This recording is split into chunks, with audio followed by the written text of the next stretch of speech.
Welcome to my defense presentation for my dissertation. I am Stephen Tompa. I am a doctoral candidate in health services with Walden University. My concentration is healthcare administration. I am also a clinical sleep technologist. My research study for my dissertation dealt with Southeastern United States parental perspectives to promote adolescent sleep health. Thank you for joining my presentation today.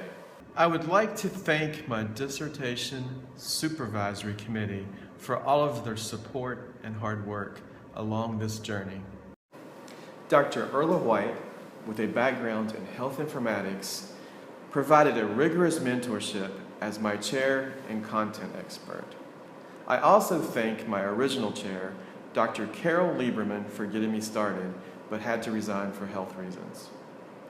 Dr. Jennifer Oliphant, with a background in adolescent health, provided stellar guidance as my committee member and method expert. Dr. Suzanne Richens served as my university review representative. Dr. Tammy Root was my research coordinator and program director interim. And Dr. Stephen Bowman was my program director. I appreciate all of their time and devotion to my research endeavors. In the remainder of my presentation, I will focus on my problem statement, purpose of the study, research questions, literature review, theoretical foundation, conceptual framework, research design, population, data collection, interview tool, data analysis, results, findings, recommendations, and implications for social change.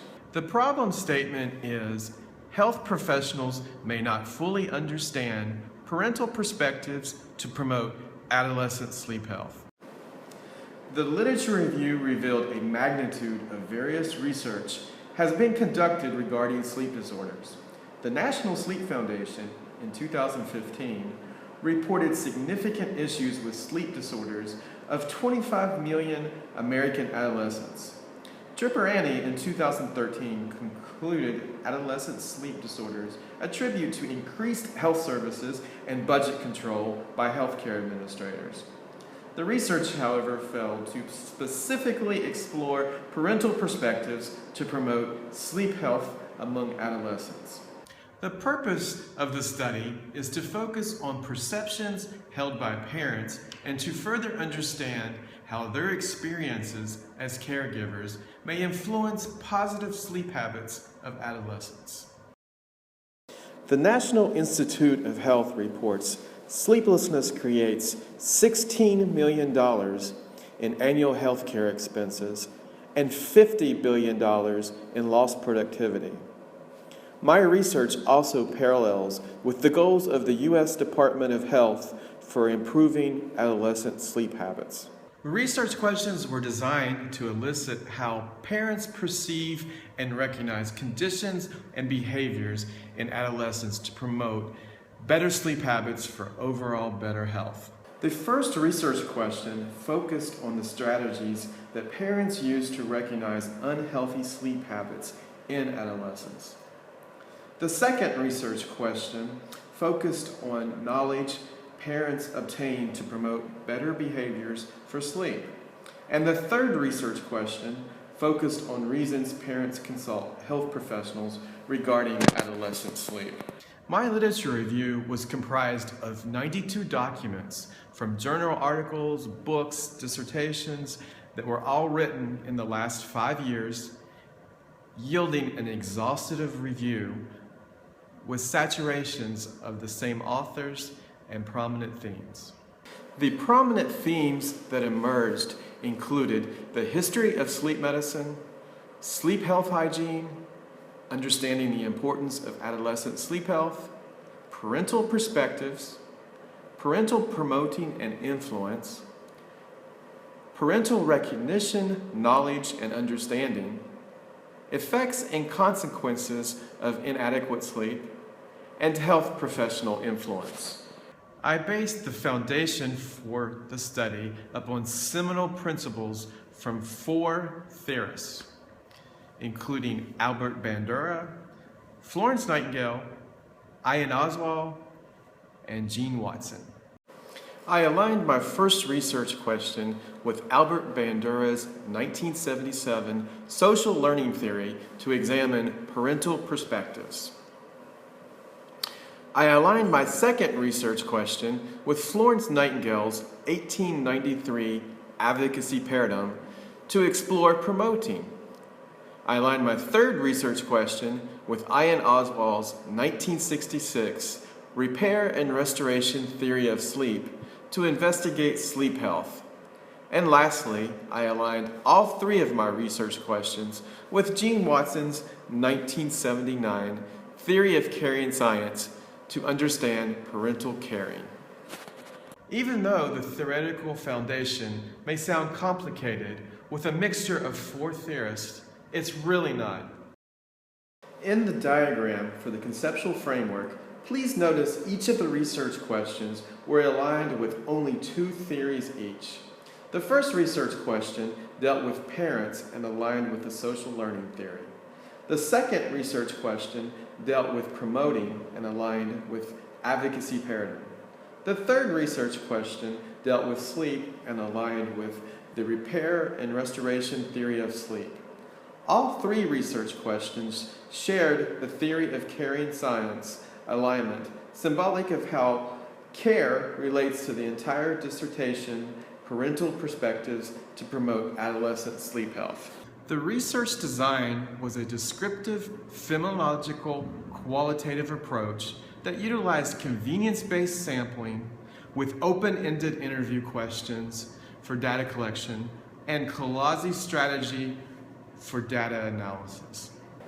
The rationale for this specific research design originated from phenomenology as a philosophy and a research method for exploration and understanding of shared perspectives and experiences of individuals, in this case, parents.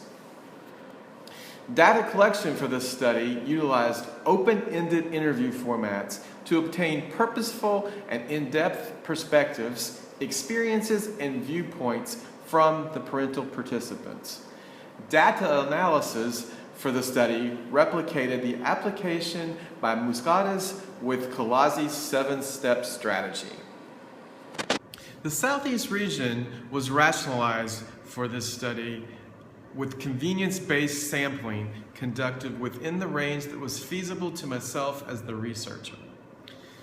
20 parents were recruited proportionally among the Southeast region of the United States.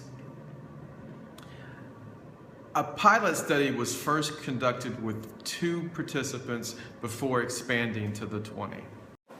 In the diagram, I have illustrated the proportional recruitment of the 20 participants among the Southeast region of the United States. Convenience-based sampling, as suggested by Mason in 2010, provides a conducive method to achieve the study's goals, and it's also cost-effective.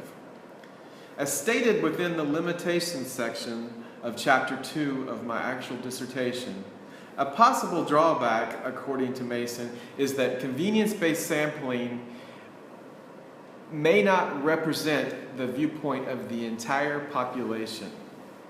However, phenomenology studies are specific to a group of individuals who have experienced the same phenomena of research inquiry. Therefore, the proportional recruitment among the Southeast region of the United States should suffice and provide an accurate representation. Data collection involved open-ended interview questions. Participants provided informed consents prior to the interviews. 13 interview questions were designed in alignment with the 3 main research questions. The format for the interview questions were replicated from other studies that have been conducted dealing with adolescent health. And they were further validated with subject matter experts, including pediatricians, sleep doctors, and even the president of the Virginia Association of Sleep Medicine, who is Debbie Akers, to assure that the interview questions, were in terms of alignment with the research questions and would answer the actual problem statement for this study. The data analysis plan for my study replicated research by Specially and Carpenter in 2007 with Colazzi's 7-step strategy. I devised 13 questions within my interview tool guide. And as I mentioned, they were validated by subject matter experts to make sure they would investigate my problem statement and answer my research questions. Academia, attitudes, behaviors, routines, schedules, and engagements in sports were some of the themes and the trends and the clusters that were found within the data and the key findings that were reported by the parents that relate to adolescent sleep health. The 7 steps that I utilized to analyze the data with Colazzi's strategy involved, first, reading and rereading the parent transcripts. 2, extracting significant parental statements. 3, formulating meanings. 4, sorting by category, clusters, and themes. 5, obtaining exhaustive descriptions. 6, developing a phenomenon structure. And 7, validating the participants' responses. In this figure, I illustrated the top findings related to the social learning theory versus the frequency reported from the 20 parent participants. I utilized the first research question to investigate strategies parents utilized to recognize potential unhealthy sleep habits in adolescents. To answer this question, I aligned the social learning theory and explored strategies, difficulties, behaviors, interaction, observation, influence, and monitoring. The top themes that emerged are illustrated in the diagram. In this figure, I illustrated the top findings related to advocacy paradigm versus the frequency reported from the 20 parent participants. I utilized the second research question to examine the knowledge parents obtain to promote better daily behaviors for sleep health habits in adolescents. To answer this question, I aligned advocacy paradigm and explored knowledge, daily routines, recommendations, promoting, educating, informing, and communication. The list of themes and trends that emerged are listed along the bottom of the graph. And in this figure, I illustrated the top findings related to the repair and restoration theory of sleep versus the frequency reported from the 20 parent participants. I utilized the third research question to explore the conditions and the behaviors parents consult health professionals for sleep problems in adolescents.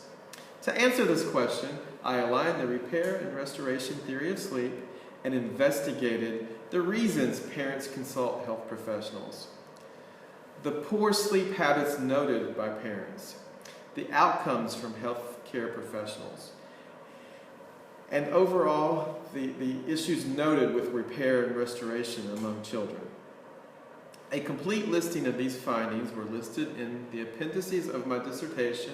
In this figure, I illustrated the top findings related to the theory of caring science versus the frequency reported from the 20 parent participants.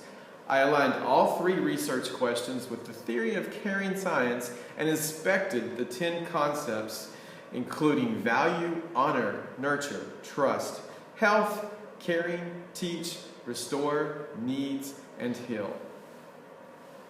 Each of these concepts were aligned to provide an understanding of how parents might consider their roles in adolescent sleep. Along the bottom of the graph depicts the top themes and trends that were noted from the parents, and a complete listing of these findings were listed in the appendices of my dissertation. Positive social change implications for my study involve sharing the data that I collected from the 20 parent participants throughout the Southeast region of the United States with health practitioners to advocate for healthier lifestyles of adolescents today. overlapping with the clusters and the themes and the trends were noted within the key themes for the study's results. Many of the results overlapped with Research Question 1, Research Question 2, and Research Question 3. The recommendations for the study includes expanding the parent participant population to other regions throughout the United States and other countries of the world. Also, to further study and compare adolescent sleep health with the specific themes that emerged. And last, to investigate school bus schedule transportations and the lengthy commutes that interfere with early morning sleep loss of adolescents in some of the areas within the Southeast region of the United States that were reported from the parents. The dissemination of this study's findings may inform parents and healthcare administrators with strategies to maximize health service resources, control expenses, and improve overall adolescent health. Primary references for my presentation included Bandura, Lichon, Moustakis, the National Sleep Foundation, Specially and Carpenter, Steffel, Trippiani, and Watson. A complete list of all references are available within my dissertation manuscript. I am fortunate for the opportunity to have worked with parents to promote social change for their children in my research. Thank you for your time today. Should you have any questions, please feel free to email me. Thank you.